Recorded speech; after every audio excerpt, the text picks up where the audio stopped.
श्री नामदेव जी प्रत्येक एकादशी को रात्रि भर जागरण करते, माने व्रत का तो पालन करते ही। नामदेव जी तो निर्जल निराहार व्रत करके रहते।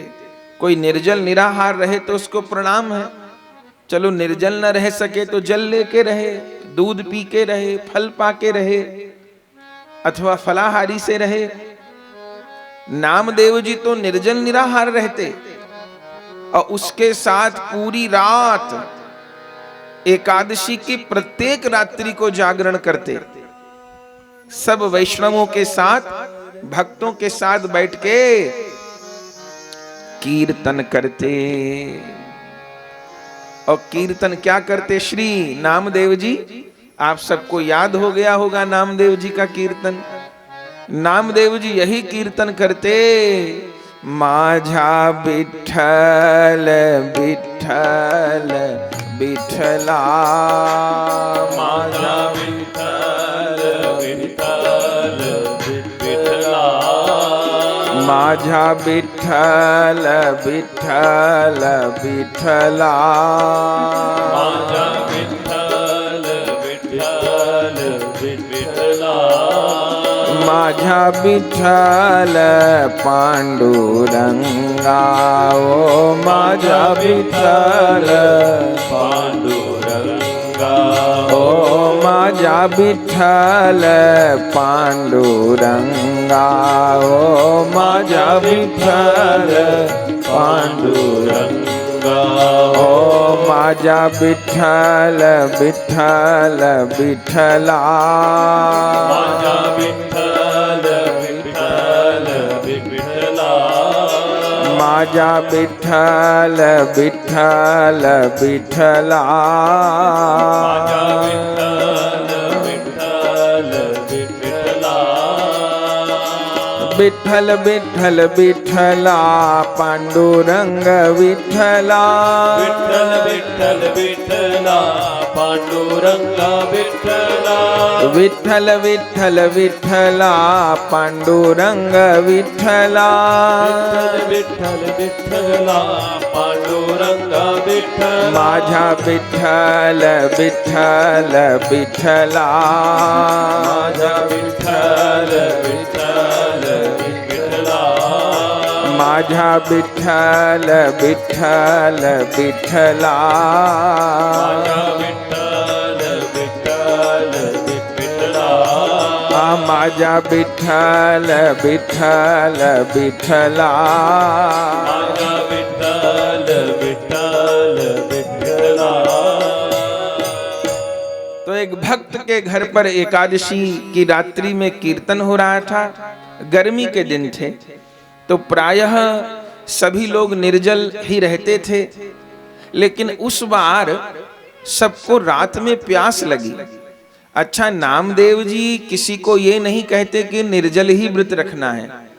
नामदेव जी कहते थे कि नाम कीर्तन जरूर करना है। ऐसा निर्जल व्रत भी अच्छा नहीं है कि हमने निर्जल व्रत किया अब हम कीर्तन ही नहीं करेंगे, अब हम नाम जप ही नहीं करेंगे। नहीं तो कोई ऐसे हैं कि हम लोग निर्जल एकादशी करते हैं। बोले जी कैसे करते हो? बोले पूरा दिन एसी कमरे से बाहर ही नहीं निकलते, रात और दिन निर्जला एकादशी को वो एसी कमरे में बैठे रहते हैं, ना सत्संग करेंगे, ना कीर्तन करेंगे, ना नाम जप करेंगे। हमको निर्जल एकादशी करनी है। तो ऐसी एकादशी भी नहीं, चूंकि जितनी निर्जला की महिमा है उतनी नाम की भी तो महिमा है ना। तो अगर निर्जल रह के साथ में नाम हो सके तब तो बहुत अच्छा है, और यदि निर्जल रह के नाम कीर्तन नहीं हो पा रहा तो फिर जल पे लेना चाहिए। फिर हाँ, अन्न नहीं लेना है बस किसी भी रूप में एकादशी को। तो नामदेव जी किसी को नहीं कहते थे कि निर्जल ही रहो, लेकिन सब लोग रहते थे। लेकिन गर्मी के दिन थे, दिन भर तो निकल गया, लेकिन रात के समय सबको जोर से प्यास लगी और जल लेके कोई बैठता नहीं था, क्योंकि जल पीने ही नहीं होता। सबको प्यास लगी, सबके गले सूख गए, बोलना कम हो गया। नामदेव जी ने कहा भाई आज कीर्तन में आनंद नहीं आ रहा, सब लोग झूम के बोल नहीं रहे। एक भक्त ने कहा महाराज अब तो बस गला चटकने को तैयार है, सबको जोर से प्यास लगी है। नामदेव जी ने कहा अरे तो जल पी लो फिर। बोले महाराज जल लेके तो बैठते नहीं कि जल रखा होगा तो पीने की इच्छा होगी, अब जल कहां से लाया जाए। तो जल पहले कोई नलों की व्यवस्था तो थी नहीं। पंढरपुर में एक पवित्र नदी बहती है जिनको कहते हैं चंद्रभागा, आज भी वो नदी है। तो वहीं नदी से जल लाना था, लेकिन समस्या ये थी कि उन दिनों चंद्रभागा नदी के तट पर प्रेतों का आतंक था।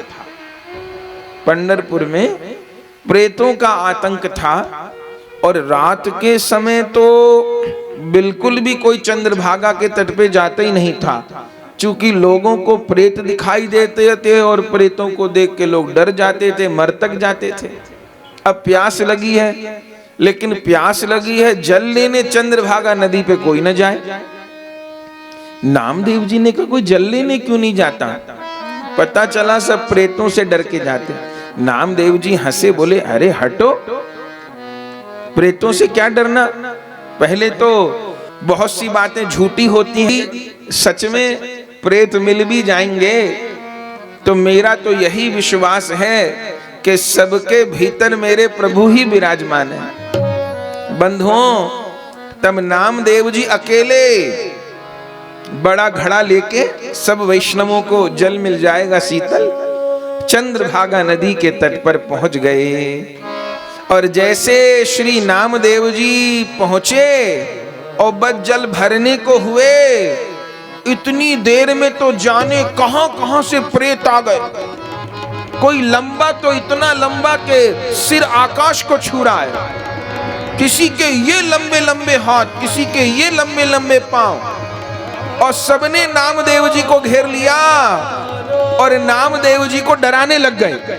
खाने के लिए दौड़े भूत प्रेत। पर धन्य है नामदेव जी, एक बार को तो नामदेव जी को भय लगा, लेकिन दूसरे ही क्षण अपने मन का समाधान कर लिया। एक बार को तो डर लगा जब इतने सारे भूत प्रेत झपटे, लेकिन दूसरे क्षण ही समाधान कर लिया। गुरुदेव ने क्या बताया था कि सब ही में प्रभु और प्रभु ही में सर्व जग। जब सबके भीतर प्रभु विराजते हैं तो इन भूत प्रेतों में भगवान नहीं है क्या। तो जैसे ये विचारा कि इन भूत प्रेतों में भी तो भगवान ही होंगे, श्री नामदेव जी ने भय तो छोड़ दिया और नामदेव जी उन प्रेतों के बीच में ही नामदेव प्रेत ही में प्रभु को निहारे। नामदेव प्रेत में प्रभु को निहारे। नामदेव प्रेत ही में प्रभु को निहारे। नामदेव प्रेत ही में प्रभु को निहारे। सुयश उचारे कर धारे कर ताल जू। सुयश उचारे कर धारे कर ताल जू। सुयश उचारे कर धारे कर ताल जू। सुयश उचारे कर धारे कर ताल जू। और क्या बोले, योजन भर के हाथ मेरे आए लंबकनाथ। योजन भर के हाथ मेरे आए लंबकनाथ। ओहो योजन भर के हाथ मेरे आए लंबकनाथ। योजन भर के हाथ मेरे आए लंबकनाथ। पद भूमि स्वर्ग मात प्यारे मदन गोपाल। पद भूमि स्वर्ग मात प्यारे मदन गोपाल। पद नाद भूमि स्वर्ग माथ प्यारे मदन गोपाल जू। भूमि स्वर्ग मात प्यारे मदन गोपाल जू। अर्जुन को दिखाए थे विराट यही ठाट प्रभु। अर्जुन को दिखाए थे विराट यही ठाट प्रभु। अर्जुन को दिखाए थे विराट यही ठाट प्रभु। अर्जुन को दिखाए थे विराट यही ठाट प्रभु। आज आए मेरे घाट नटवर नंदलाल। आज आए मेरे घाट नटवर नंदलाल। आज आए मेरे घाट नटवर नंदलाल। आज आए मेरे घाट नटवर नंदलाल जो। देख भक्ति भाव की सच्चाई प्रभु प्रगट भय। भक्ति भाव की सच्चाई प्रभु प्रगट भय। देख भक्ति भाव की सच्चाई प्रभु वाही ठोर। देख भक्ति भाव की सच्चाई प्रभु वाही ठोर। प्रेतन के बीच में ही प्रगटे तत्काल जू। प्रेतन के बीच में ही प्रगटे तत्काल जो। प्रेतन के बीच में ही प्रगटे तत्काल जू। प्रेतन के बीच में ही प्रगटे तत्काल जो। प्रेतन के बीच में ही प्रगटे गोपाल जू। प्रेतन के बीच में ही प्रगटे गोपाल जो। प्रेतन के बीच में ही प्रगटे गोपाल जू। प्रेतन के बीच में ही प्रगटे गोपाल जो। प्रेतन के बीच में ही प्रगटे गोपाल जू। प्रेतन के बीच में ही प्रगटे गोपाल जो। प्रेतन के बीच में ही प्रगटे गोपाल। प्रेतन के बीच में ही प्रगटे गोपाल जो। एक बार को तो डर लगा, लेकिन उसी समय गुरु के वचन याद आ गए। सबके भीतर मेरे ठाकुर विराजमान हैं। और उस समय श्री नामदेव जी करताल लेके माझा बिठला उन प्रेतों के बीच में ही नाचने लगे।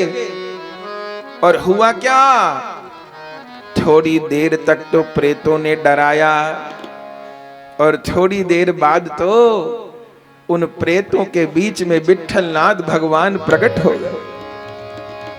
श्री नामदेव जी चरणों में गिर गए। भगवान ने कहा, अरे नामा, तू तो बहुत चतुर हो गया। तूने प्रेतों के बीच में भी मुझे पहचान लिया। बोले, हाँ प्रभु, मैंने जान लिया है इस चर चराचर में आपके अतिरिक्त कोई है ही नहीं। क्या क्या? बोले, भगति भाव संपर्क भो प्रेतन को उद्धार।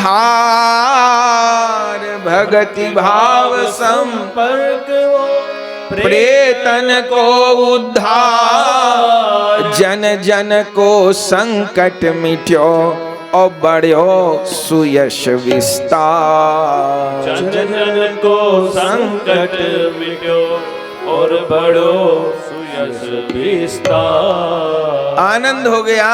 श्री नामदेव जी जल लेकर के आए। भक्तों ने सब लीला पूछी, श्री नामदेव जी ने बताई। बोले, हुआ क्या? ऐसा नहीं है कि भूत प्रेत नहीं होते।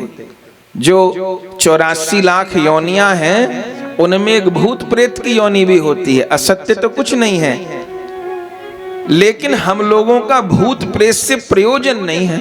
होती तो योनि है, ऐसा तो नहीं है कि नहीं होती। भूत प्रेत कौन बनते हैं? जिन लोगों की कामनाएं अधूरी रह जाती हैं और उन्हीं कामनाओं की पूर्ति के लिए जीवन को खपा देते हैं। कामनाएं पूरी नहीं हो पाती और मरते मरते भी उन्हीं अधूरी कामनाओं की इच्छा में शरीर छोड़ देते हैं।